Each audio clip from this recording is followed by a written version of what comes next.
इलारा का जादुई सेब का बागान घूमती हुई पहाड़ियों और चमकती हुई नदियों से जुड़ा एक अजीब सा छोटा सा गांव था, जहां एक सेब का बाग था जो अपनी खुशबूदार हवा और चमकते रंगों के लिए जाना जाता था। सर्दियों की एक कुरकुरी सुबह इलारा नाम की एक युवा लड़की सेब के पेड़ों की कतारों के बीच नाच रही थी। उसका लाल फ्रॉक एक लाल तितली की तरह पत्तों के हरे रंग के खिलाफ फड़फड़ाया था, जबकि उसकी बड़ी नीली आंखें सबसे शुद्ध खुशी से चमक रही थीं। इलारा एक खूबसूरत और जोश से भरी लड़की थी। उसके भूरे बाल उसकी पीठ के नीचे तक झूल रहे थे, जो उसकी अडिग आत्मा का प्रतीक थे।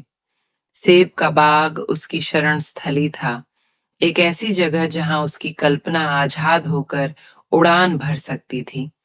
वह घंटों तक यह दिखावा करती थी कि वह प्राचीन मानचित्रों को समझने वाली एक साहसिक यात्रा पर है, या किसी दूर दराज देश में अपने काल्पनिक उपहारों को देने वाली रानी है।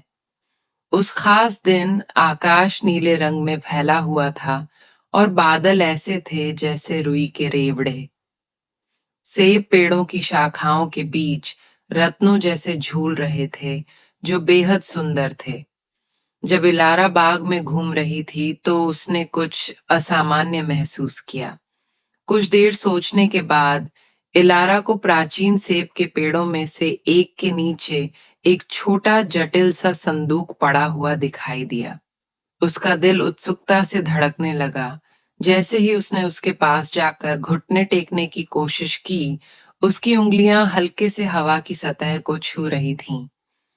इलारा ने धीरे से ढक्कन खोला और अंदर दबाए हुए फूलों का एक गुच्छा और एक छोटा लिपटा हुआ नोट दिखाई दिया। कागज को पलटते हुए उसने एक संदेश पढ़ा, जिसमें खूबसूरत अक्षरों में लिखा था, इस बक्से को ढूंढने वाले के लिए मैं आपके लिए प्रकृति की सुंदरता और अनगिनत साहसिक यात्राओं की कामना छोड़ता हूँ। एक हंसी के साथ इलारा ने बक्सा बंद कर दिया। ऐसा महसूस हो रहा था जैसे उसे कोई गुप्त खजाना मिल गया हो। उसने उसे अपने बाजू के नीचे दबा लिया, यह तय करते हुए कि इसमें वह बाग की खोजों का अपना खजाना रखेगी।